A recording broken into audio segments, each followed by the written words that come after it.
All right, open source is changing the world. So, the change is coming from the bazaar, but gift culture is not how it's happening. So how many people here have read The Cathedral and the Bazaar? Okay, so half. So The Cathedral and the Bazaar is Eric Raymond's screed on what he thought was happening. And basically what it boils down to is he was saying that the reason that open source is happening, of course he also helped coin open source, he was part of that group, but ignoring the self-reference, the reason that open source is happening is the gift culture. So the question is,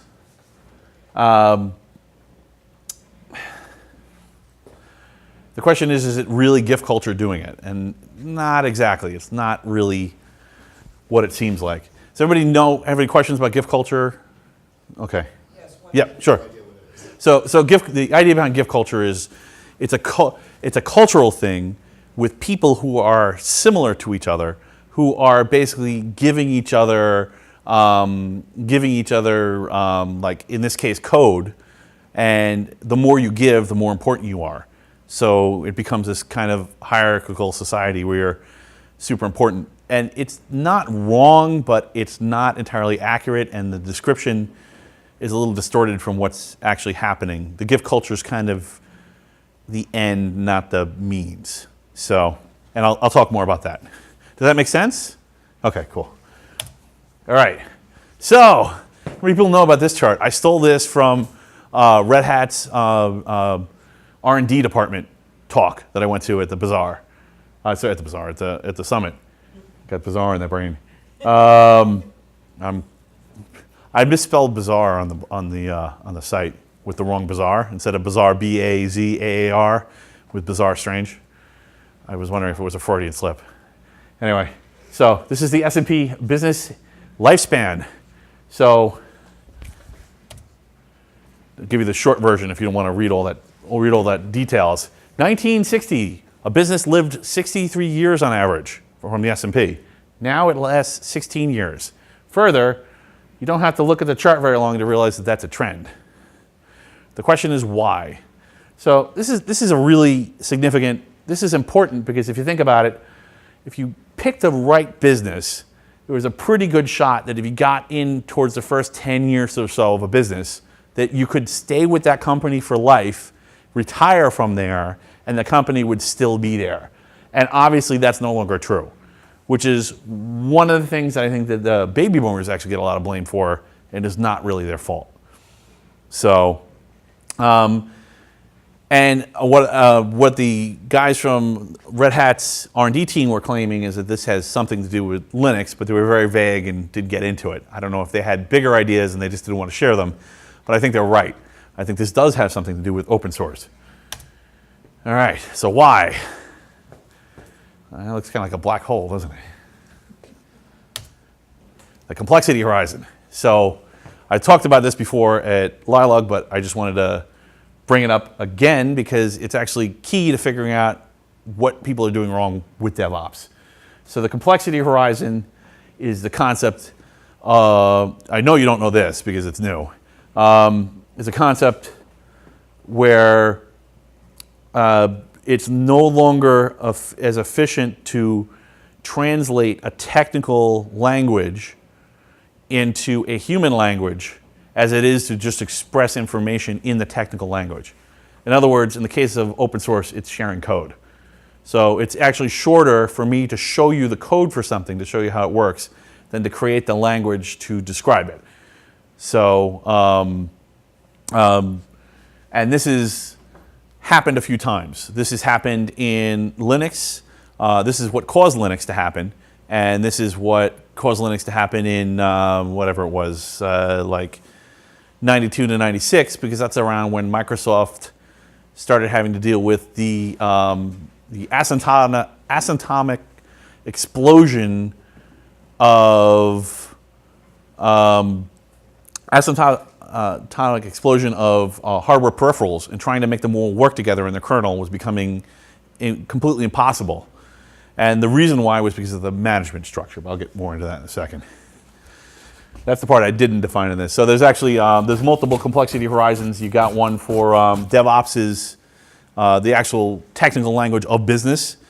There's a complexity horizon for money, which is what we know as cryptocurrency, Bitcoin right now, where it's actually shorter to express money concepts in code than it is to have meetings about it. Yes, got a question in the back.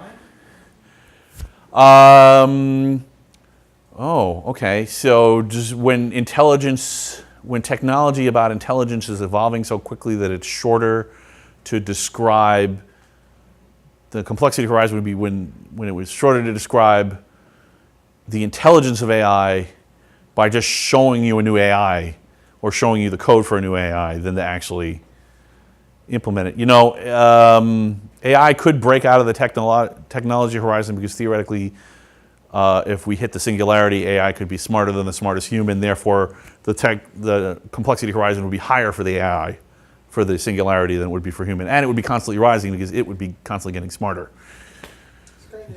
I think that's a great question, and it helps frame what this is. So, thank you. All right. So, what is the complexity horizon? Well, it doesn't. I don't think that the complexity horizon needs to be a black hole. I think it can be a wormhole. So, which is, yeah. So when technology is changing so fast that it's faster to communicate in code. All right. So this is the problem. This is DevOps does not know about the complexity horizon. That's my thing. It's a new thing, but a lot of them talk about the waterfall method of management. So essentially what you have is you have executives, management, and technicians or people at the bottom, and the information flows one way. So what happens is directives come from the top, and they slowly go down to the bottom and inform people what to work on next, and eventually they find something interesting, and then they make some money. The problem with this is it's slow, contrary to the picture. Should be molasses, the waterfall. So, how do they interact? Boring meetings. And no one likes boring meetings. I tell them no, it can't be done. Short meetings, okay. See, well, you know, that's. Or you have to spend some money. You see, part of the problem with DevOps right now is technically that might be okay if you just said no in a meeting because they like short, quick. Agile is one of the techniques that DevOps uses, where everybody has a real quick meeting and then they run off. And you have little meetings instead of big monolithic meetings. You just think you need to buy this type of hardware to do it, otherwise it's not being done. Right. Well, okay. So this is a good point about open source in particular versus closed source, right? So closed source, one of the advantages you have is you count on the vendor to set the parameters. The vendor spends an inordinate amount of time thinking about what exactly they can't do. They write it out in detail, sometimes with lawyers present, and they hand you a document and say, this is what we can't do. Then people regurgitate it, make a shorter list that's human readable, and techs like you and me read that list and go, and when the client asks us to do something that's on the list, we say, no, we can't do it, it's on the list. Unfortunately, in open source, which is what DevOps is really not entirely about, but I think it really is about, that doesn't really work. You have to learn how to say no. So good point, but doesn't apply. So what information is normally going down the waterfall? Well, the executives are setting the objectives, management are setting the strategies, and the technicians are setting the tactics. Not great. Sub-ideal. Because, of course, these guys are just mopping up from these guys, and these guys are just mopping up from these guys. That's the cynical view. The optimistic view is these guys are geniuses. They're giving perfect directives down through these meetings, and then eventually it turns into tactics to make their strategy, make their objective actually happen. All right, until it has to compete with a bazaar.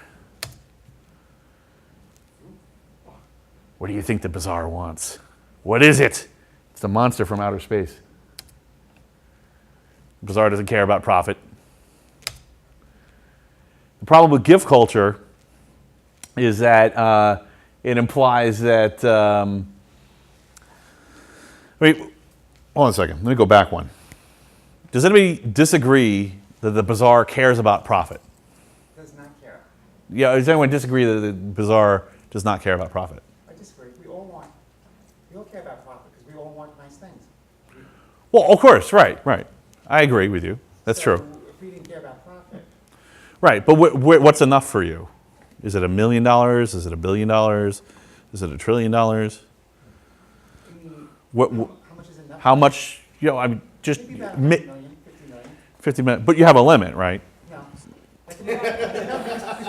Okay, Han Solo. Once you start making 50 million, then you have annuities and then you're constantly making money. Right, that's true. Well, except for you. Does anyone else want to volunteer what they can be bought for? I mean, what their absolute upper number is?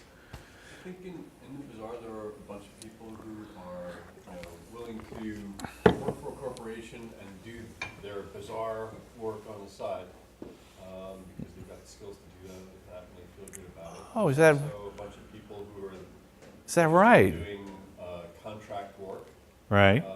Oh. commission work and getting paid for that themselves, but Right. they're not really all that interested in having the product be something that supports a huge corporate infrastructure. Right. Because what do they care if there's a corporation surrounding this product that doesn't funnel them any money? Good thoughts. Yes. What if there was an artificial intelligent governance system that took away all of the problems of communism, right? All the corruption, because communism basically has the problem of corruption, right? You centralize the power, absolute power corrupts absolutely, blah, blah, blah. Right. What if you could replace Agreed. the government with an artificial intelligence system that equitably distributed that met the ideals of communism, equitably distributed Well, wealth. I disagree because when you have communism, you lose your rights, you lose your freedom, and I want my freedom. It's suspicion of government. Okay, Well, so what if you could keep your freedom? You can't, they don't work together. I'm going to let this keep going. I'm going to let this spin for a minute, and then I'm going to shut it down with a really clever comment that may or may not actually address the problem. But go ahead. There's one thing that we could use, and it's been tried before, and I totally don't know why it hasn't become a big thing, but there should be functioning bounty systems so people can say, I want this feature, and I'm willing to pay this much money, and people can submit Interesting. RFPs. And I think Bill's thinking on the right track of where I'm going with this too, but he's not being specific. Go ahead. What the fiber is? Profit's not kind of the driving force of the bazaar. Right. It's an element of it, and the thing about the bazaar is, if you want it, you can do it yourself, or you can put out an RFP, or, it's... Well, gift culture was supposedly the answer to this, and this is what everyone kind of loosely accepted as, okay, it's gift culture, that's the real problem. But, yeah. So, nowadays, there's a lot of users of this stuff that do not have the same skill set as the people who use it. oh, interesting, yeah, that's true. So they'll use it and they'll get annoyed and frustrated, but they don't have their own skills and are not unattractive gaining those skills to really improve the product that they're using. By the way, there definitely are communists in open source, and there also are a ton of libertarians in open source. This is not a political thing, So my counter argument to what you said was that how do you know that we don't already have a singularity and it already is actively changing our society, and its name is Satoshi Nakamoto, right? Who's equitably distributing wealth. I'm not sure about that. Well, no, actually, he's not. He's not doing a very good job of distributing the wealth. No, he's definitely not doing a good job of distributing the wealth, but he's doing a pretty good job of freaking the banks to hell out. So, yeah, maybe that's an AI. So, who knows? Maybe it's already in play. And maybe it already regrets his decision because it's already so much smarter and said, oh, I can't believe I wrote Bitcoin in those days. But who knows? All right. So the problem with gift culture is it implies that it's one culture. This is the problem with this argument. Cultures have a framework. There's a group of behaviors and things that people follow, and there's lots and lots of cultures and lots of bazaars. And, you know, it just keeps going, you know, and this is the problem with using culture as an argument, because yes, LILUG is a very specific culture, but you said it yourself, it's a very limited culture. The effect that we're having is many, many times greater than the size of the actual group of people who are contributing.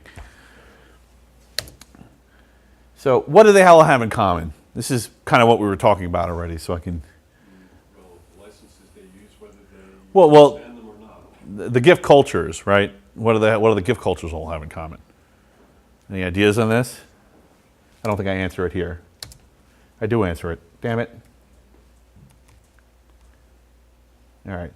So what do they have all in common? Hopefully you didn't see that cheat. Did you see it? Was it too quick? Okay, good. I guess you have people with the ability to contribute. Right. This is actually a way better audience than I thought it would be for this talk. I thought you guys would be bored out of your minds with this. Like, oh, this is old news. All right. So what do they all have in common? So the thing that bazaar participants in general want, now I'm not saying everyone, there's exceptions. There are always exceptions. But in general, bazaars are filled with people who are trying to build up their reputations. It doesn't matter what kind of bazaar it is. It doesn't matter if it's a local economy of handymen. It doesn't matter if it's a market where people, you know, one guy's selling meat and another guy's selling rugs. They want to expand their reputation. And the reason why, and the argument I'm making for this is, because in the long run, their reputation is worth more than any short-term profit. So it's like me donating server time and bandwidth to the talk project. You are participating in a gift culture, and you are, but that's And I'm trying to build, good. and I'm trying to build street credibility with the talk network. Right, right. Well, yes, that is one kind of thing, but that's not the only kind of thing.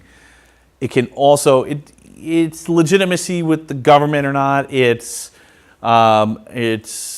predication for secrecy or not.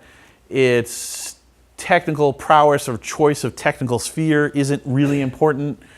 But what I think is important is that people within that sphere want to bring up their reputation because they can monetize that reputation over time. It's a short-term view versus a long-term view. The superstars, I guess, have this ability. I mean, maybe Well- intermediate players as well. Well, we all have the ability. We call it a resume. You know, and you know, and even if you don't have it nicely spelled out in a resume, if you can say what you've done before, you know, when you're hiring someone to do some work on your house, what's the first thing you say? Could I see something you've done? You know, could I talk to someone you've worked with? You know, usually the way that people who do that kind of work get jobs is by recommendations, by word of mouth. So that long-term reputation is worth a lot more. And this is, not surprisingly, just how employees work. Employees want to build up their reputation. So what does this mean for DevOps? Why? Oh yeah, why does it happen? So this is just me. I think this is because the conscience is a risk engine. This actually was a CivGene thing, the thing I put up on LILUG. The conscience is a risk engine, and what it does is it's assessing mid and long-term risk.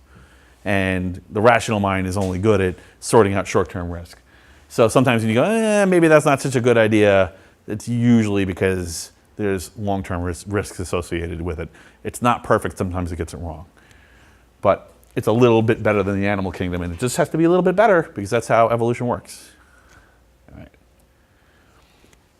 So the problem with the bazaar model is then where will the economy of scale come from? Why?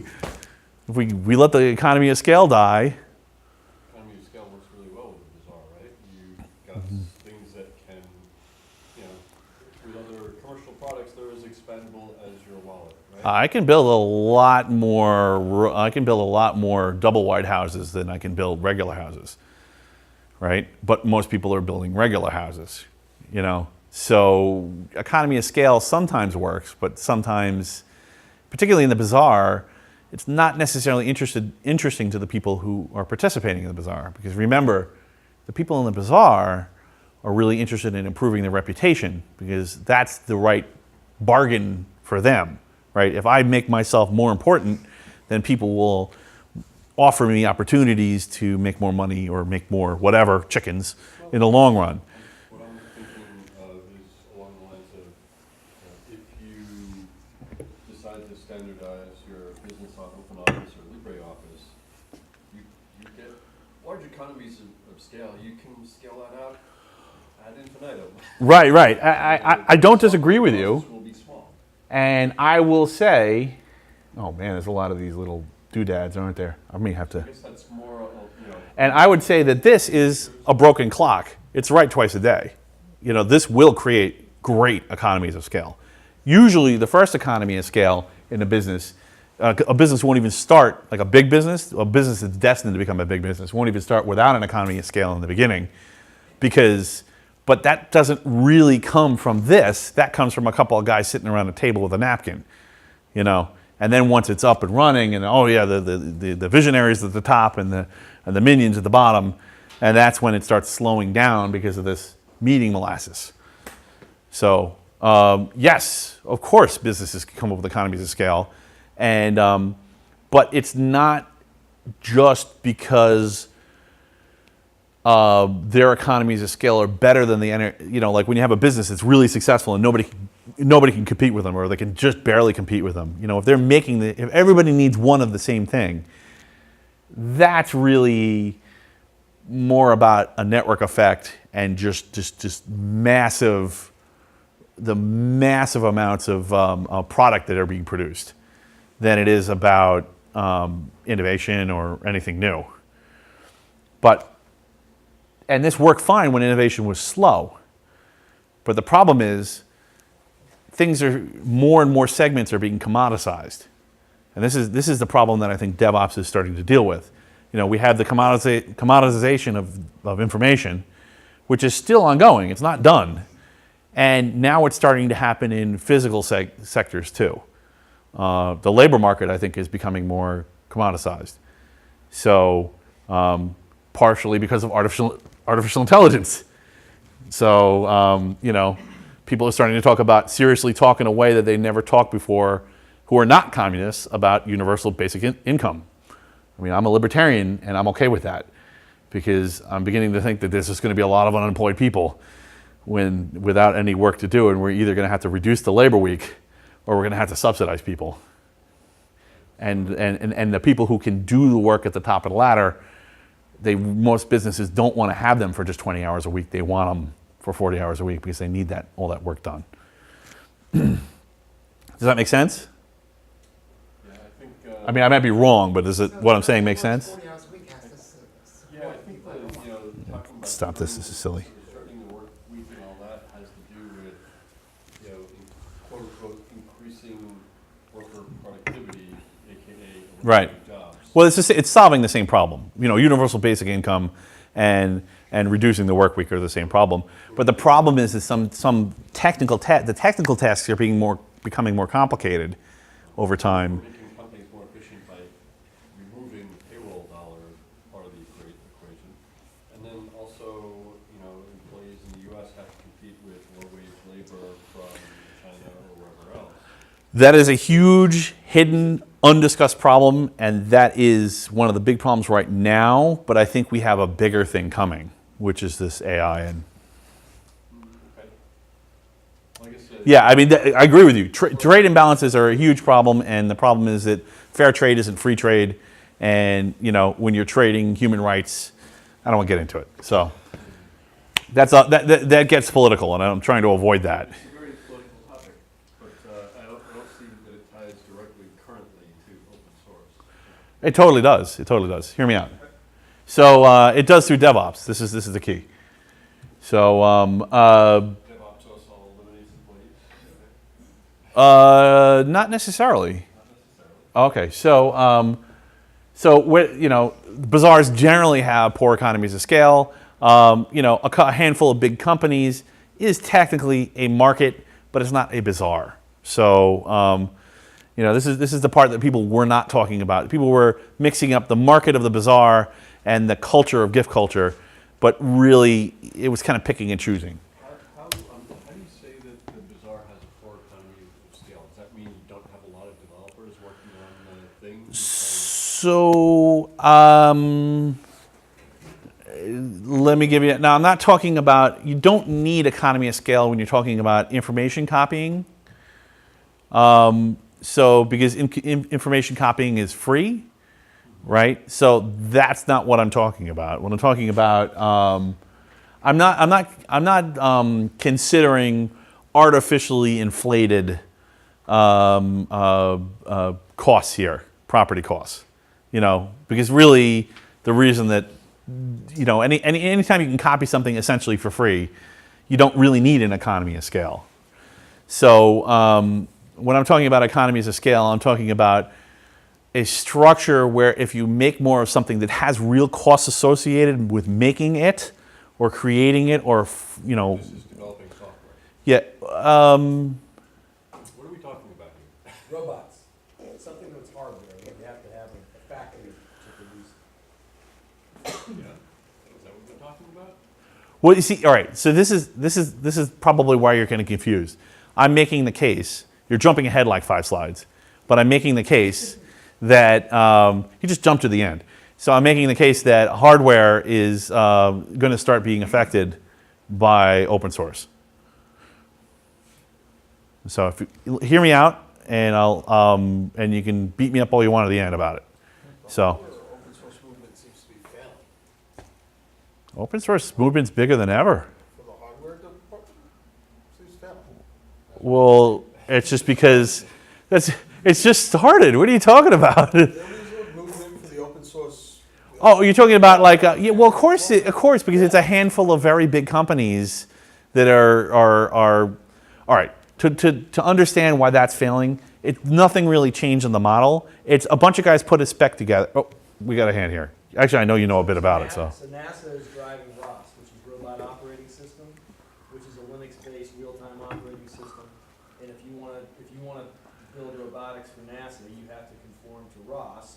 And so now they're developing what's basically fairly equivalent to an open source operating system with plugins for robotics. Right, and if you say that open source hardware is failing, then do you mean that Arduino is failing, that Raspberry Yeah, Pi is Arduino. failing? Like, what's where? Yeah, and I mean, 3D printers are just getting started, man. I mean, the thing is, you can't really manufacture most whole products that people care about yet at home, but it's coming. The pieces are there. I mean, they just came out with a carbon fiber printer 2 years ago. Remember Defense Distributed said, oh yeah, we're gonna steal one. They stole one and made a gun out of it. I mean, this is like just beginning, okay? This is like the beginning of the replicator world, not the end of it. So yeah, this is gonna have a big effect. Kind of what you would think is that the Raspberry Pi would be a one-off thing, but they've had like 5 versions of them. Also the copycat. Each one sells the Less and previous. less people are becoming involved with it because they use it and they're like, yeah, I'm done with it. You don't need a lot of, well, that is actually a true economy of scale. That's what you want. You want a handful of people to be able to do something that has a huge movement. It's just normally there's a single company that's profiting from it majorly, but it's not just a single company in that case. It's actually the whole community, because people also derive some of that implied value from the actual Raspberry Pi itself and stick it in something and make it do something new that no one's ever been able to do for that cheap before. Does that make sense? Yeah, sorry, you had a question? Or no, okay. Cool. All right. So how can you use DevOps to get past the complexity horizon? I think you sufficiently confused me, so I have to think about what I was going to say here. I'm going to stand here like it's my cape too. All right. All right. I don't know what I was going to say here. Right. So the problem that the businesses are trying to do, the problem that the businesses are trying to solve is they're trying to take the chaos of the bazaar, the chaos of having just this huge, either regional or even global market of just people doing all different things, trying to increase their reputations, and the organization, the order of a business, which is very typically waterfall. So a lot of people are talking about DevOps like DevOps is just automation, and it's not. This is the problem. Automation is not new. Automation is very old. This is not, everyone's like, DevOps, automation. Every talk I went to at the summit, everybody was one-to-oneing. Even they would drop the word DevOps in as if it was the word automation. And it's ridiculous because it's only half of the equation. The other half is changing the social structure of the organization itself and how people interact. I mean, everyone can agree that this is a windmill is automation. I mean, right? You're transferring energy from the wind. You just put stuff on the grinding mill, it grinds it for you, and then you take it off. It's not great automation compared to some of the stuff we do now, but it's automation. All right, so DevOps is continuous integration friendly to a business hierarchy. So how many people here have heard of continuous integration before? So yeah, I thought I was going to have to. Okay, cool, we got a little bit. So the idea behind, usually what people say when they're saying continuous integration is they're talking about automation. You know, you automate, you go back, you check, and you see if anything's wrong, you come back, you make a couple of changes, and then you automate again. And you keep doing that again and again and again. But what they're missing when they say it's just automation is they're missing that there's a whole social structure inside of the company that's doing this successfully, where people are communicating with each other about what they want it to actually do. And that doesn't really work with the waterfall model. And if you look at the waterfall model, it becomes pretty obvious, if you're staring at it, why the automation guy is making a change, and then he's got to put it in a boring meeting so an executive can, first he's got to put it in a boring meeting so a manager can see it. And then management says, okay, that's good enough for my boss. And then he's got to put it in a boring meeting so the executive can see it. And then the executive says, that's not what I wanted, and back to the drawing board. This sucks. It works eventually, but the problem is it's slow.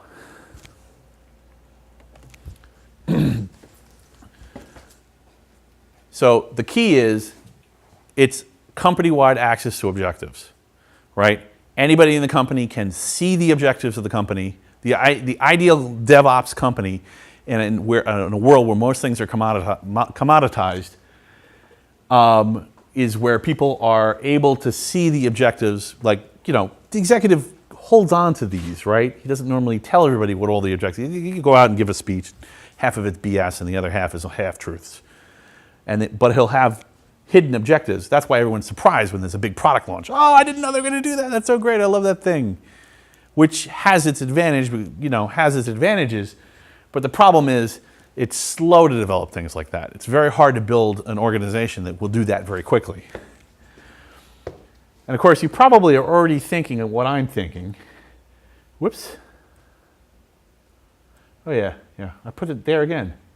So this is what I'm talking about. Well, I'll talk about the problem in a minute. This is what I'm talking about. Essentially, executives are involved in the objectives, the strategies, and the tactics. Management, strategies, tactics and objectives, and technicians. And what's happening is people are expressing ideas back and forth in code. Now, if you're looking at this and saying, okay, how many CIOs really can sit down and look at a Python script and figure out what the heck it's doing? But it doesn't necessarily need to be that kind of code. There can be glue code between these groups where, like, ticketing systems. They can be event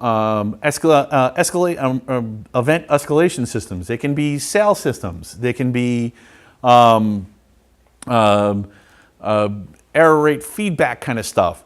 And by sharing this information back and forth, this guy can build the tools that makes what he really wants happen better. But even more important than that, what he wants isn't the most important thing. What the most important thing is for this guy to find new economies of scale. Because economies of scale are what makes the business money. Right? Because if you find something where you can make a lot of something, whether it's software or hardware, and so you crank out a lot of these things and you invest very little money and you get a lot more, and a growing pool of money back, that's what you're really after. That's the short-term profit. And this is what people in the bazaar don't do, because people in the bazaar aren't thinking about that profit. Yes, a few of them are and are trying to work their way up, but most people are not like that. They don't really think about that. They just think about building up their own reputation.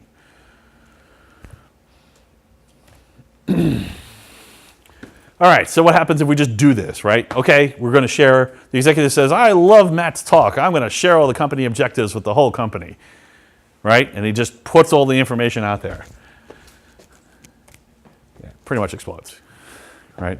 And this is not just me saying this. This is traditional DevOps shops saying if they switch themselves Too quickly, if they start messing with things that currently work, they have problems. You have to move it a little bit at a time. One small group of people at a time, one small group, one method of scheduling management meetings at a time, and slowly move things piece by piece. But why? Why else? If you're sharing all the secrets of the company with everyone inside the company, what could possibly go wrong? And if you don't know and you work in a company, would you like me to be a consultant? Somebody can replicate your company and take everything. I have a bridge to sell you. Exactly. Or even worse, they can just beat you to the punch by 5 minutes, or beat you to the patent, or beat you to whatever. So there's a reason that companies operate in game theory. So you guys have heard me, kind of blasting on psychopaths and game theory a lot. But there's a reason why they do, because when you have a big company and it's full of people, and it gets to the point where the people at the top can no longer vet all the people in the middle or the bottom, they can no longer be sure that they can trust all those people. In fact, they probably couldn't be sure when they could vet them, but they definitely can't be sure when they never even met them before. So there's a reason that companies are evil and short-term and cynical and secretive. So a golden opportunity is an economic term for when somebody sees a piece of information or a product or a thing or a situation where they can profit, and they're pretty darn sure they will not get caught. If I do this, I will not get caught and I will take. We face golden opportunities all the time. Most people don't take them, but it only takes a few of them to really mess a company up. And I'm not just making that up. 2.1%, this is 2011, and this is before DevOps really started taking off and people started sharing objectives more through the company, even though they didn't realize that was what they were doing. 2.1% of earnings before sharing objectives were lost to insider jobs. All right? 60% of the fraud inside of a company is insiders. The O'Reilly Safe Book at Home, and I did not have time to look it up and quote it on here, claims that 9 out of 10 times that there's a breach, a serious security breach inside of a company, that it's somebody inside the company. So if you start sharing all your objectives willy-nilly, and you do it in the whole company at once with all the objectives, and just try to flatten it out in one shot, you're going to go bankrupt. So, Does that still hold up? 60% of fraud is from insiders, or well, this is 2011, so. as opposed to compromises? I mean, we're getting a lot of compromises. I guess that's a different category.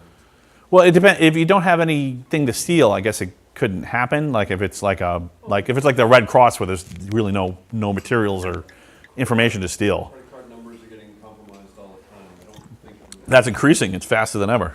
increasing faster than ever, but I don't think the majority of that is from insiders. It is. Actually, it usually is insiders. Most of the time. Target, a notable exception. But who knows, really? I mean, I wouldn't be surprised to find out in the end that it was an insider to let them in. It's not that hard. It's hard to secure all those endpoints, but it's not that hard to secure a network. Plenty of insiders are screw-ups. I mean, Hey, man, look, we have at least a couple of security wonks in the group. You can ask them. I know they'll back me up. I'm not going to spend too much more time on it, but I'm pretty confident that this is true. So waterfall can't complete with a successful DevOps deploy. Does anybody know what she's holding? Pandora's box, yes. It's open, that's it. All right, the open source is here. The bazaar has taken hold of the market. It's not going to go back. So the complexity horizon is a function of two things. It's the commoditization of a technological field and the proliferation of the internet. And neither one of those things, once a field is commoditized, it's probably not going back unless something really weird happens, and the internet's not going anywhere. So that's it. Once you're up against at least one other DevOps company, you got to switch too.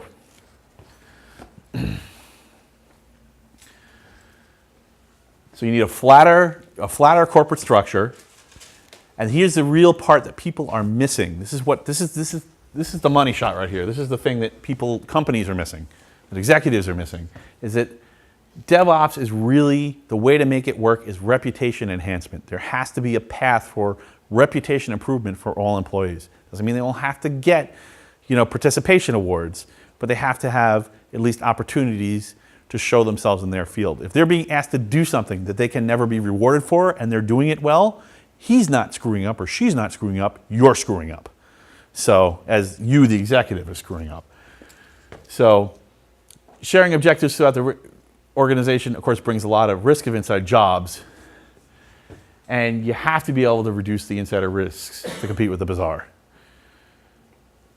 That's really what you're after. So in order to be able to enhance people's reputation, you need to give them access to objectives. If you give them access to objectives, people may be able to take you. So to be able to do a DevOps deployment, you have to be able to better assess inside risks than you ever have before. Does anybody know what movie that is?